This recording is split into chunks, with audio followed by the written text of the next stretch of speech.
Tiếp tục á.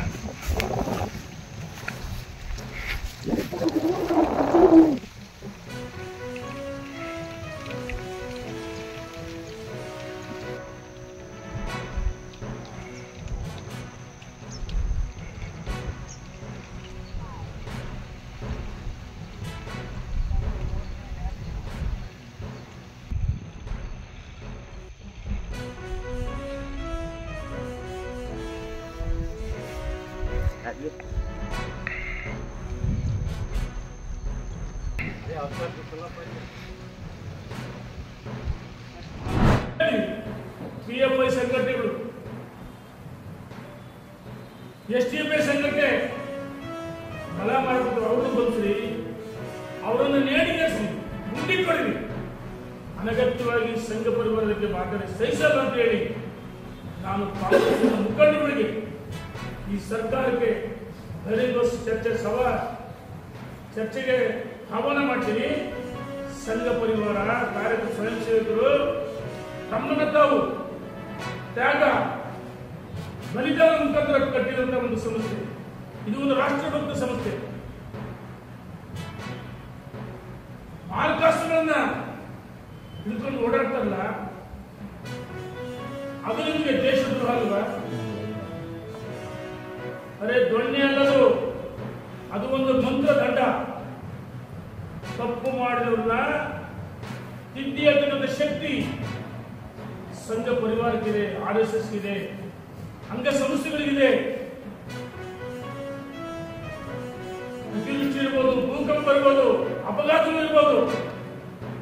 ಅಂತ ಸಂದರ್ಭದಲ್ಲಿ ಅವರ ಜೀವನ ಪಡಕಿಟ್ಟು ಜನರಿಗೋಸ್ಕರ ತಮ್ಮ ಜೀವನವನ್ನೇ ತ್ಯಾಗ ಮದುವೆಯಾಗದೆ ಎಷ್ಟೋ ಸಂಘ ಪರಿವಾರದ ಮಾರ್ಗದರ್ಶನ ಮಾಡ್ತಾರೆ. ಅವ್ರ ಬಗ್ಗೆ ಅಭಿಮಾನ ಮಾತಾಡ್ತಿಲ್ಲ. ಇದನ್ನ ಸಹಿಸಲ್ಲ ಅಂತ ಹೇಳಿ ನಾನು ಎಚ್ಚರಿಕೆಯನ್ನು ಕೊಡ್ತೀನಿ. ನಿಮಗೆ ತಾಕತ್ತಿದ್ರೆ ಮೊನ್ನೆ ಹೇಳಿದರೆ ಯಾರು ಸರ್ಕಾರಿ ನೌಕರು ಪಥಸಂಚಲನದಲ್ಲಿ ಭಾಗವಹಿಸಬಾರ್ದು, ಗಣವೇಷಧಾರಿಗಳಾಗಬಾರ್ದು. ಅವರಿಗೆ ನೋಟಿಸ್ ಕೊಡ್ತೀವಿ, ಸಸ್ಪೆಂಡ್ ಮಾಡ್ತೀವಿ ಅಂತ ಹೇಳ್ತಿಲ್ಲ. ನಿಮಗೆ ತಾಕತ್ತೈತಾ? ನಿಮಗೆ ತಾಕತ್ತಿದ್ರೆ RSS ಬ್ಯಾನ್ ಮಾಡ್ರಿ. RSS ಬ್ಯಾನ್ ಮಾಡಿ ತಾಕತ್ತಿದ್ರೆ, ನಿಮಗೆ ತಾಕತ್ತಿದ್ರೆ ಅಭಿವೃದ್ಧಿ ಮಾಡಿ ತೋರಿಸ್ರಿ. ಈ ರಾಜ್ಯವನ್ನು ರಾಮರಾಜ್ಯ ಮಾಡ್ರಿ. ನಿಮಗೆ ತಾಕತ್ತಿದ್ರೆ ಕೊಟ್ಟಿದ್ರೆ ಭರವಸೆಗಳನ್ನ ಈಡೇರಿಸಿ. ರಸ್ತೆಗಳು ಇವತ್ತು ರಾಜ್ಯದ ರಸ್ತೆಗಳಿಲ್ಲ.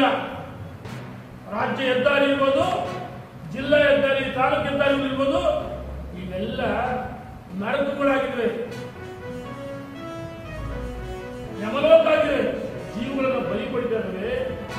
ಗುಂಡಿ ಮುಚ್ಚಿರಿ ಸಿದ್ದರಾಮಯ್ಯನವರೇ, ನಿಮ್ಮ ಸಚಿವರಿಗೆ ಬುದ್ಧಿವಾದ ಹೇಳಿ. ಎಲ್ಲ ಸಚಿವರು ಇವತ್ತು ಟೀಕೆ ಮಾಡಿದ ಒಂದು ಅಜೆಂಡಾ RSS ಇರ್ಬೋದು, ಬಿಜೆಪಿ ನರೇಂದ್ರ ಮೋದಿ ಟೀಕೆ ಮಾಡಿದ್ರೆ ಬಹಳ ದೊಡ್ಡದಾಗ್ತದೆ. ನಾನು ಕೇಳ್ತೀನಿ, ಈ ರಾಜ್ಯ ಅಭಿವೃದ್ಧಿ ಮಾಡಿ, ಕೊಟ್ಟಿದ್ದ ಭರವಸೆಗಳು ಈಡೇರಿಸಿ. ವಿದ್ಯುತ್ ಬಿಲ್ ದುಬಾರಿಯಾಗಿದೆ. ಕುಡಿಯುವ ನೀರಿಂದ ಹಾಲಿಂದ ಆಲ್ಕೋಹಾಲ್ವರೆಗೆ ದರ ಜಾಸ್ತಿ ಇರಿಸಿ ಜನರ ಮೇಲೆ ತೆರಿಗೆ ಆಗ್ತಿದಿಲ್ಲ. ಎಲ್ಲಿಗೋಗುತ್ತೆ ಸೋರಿಕೆ ಆಗುತ್ತೆ. ಇವರೇನು ಕೊಂಡು ಹೋದ ಹೆಂಗದ್ರು ಮುಂದೆ 2022ರಲ್ಲಿ ಅಧಿಕಾರ ಕೊಡಲ್ಲ. ಅದಕ್ಕೋಸ್ಕರ ಭ್ರಷ್ಟಾಚಾರದಲ್ಲಿ ಮುಳುಗೋದ್ರೆ ಅನಗತ್ಯವಾಗಿ ಟೀಕೆ ಮಾಡಿದ್ರೆ, ಟೀಕೆ ಮಾಡುವ ಬದಲಾಗಿ ನೀವು ಅಭಿವೃದ್ಧಿ ಮಾಡಿ ತೋರಿಸಿ ಅಂತ ನಾವು ಸವಾಲು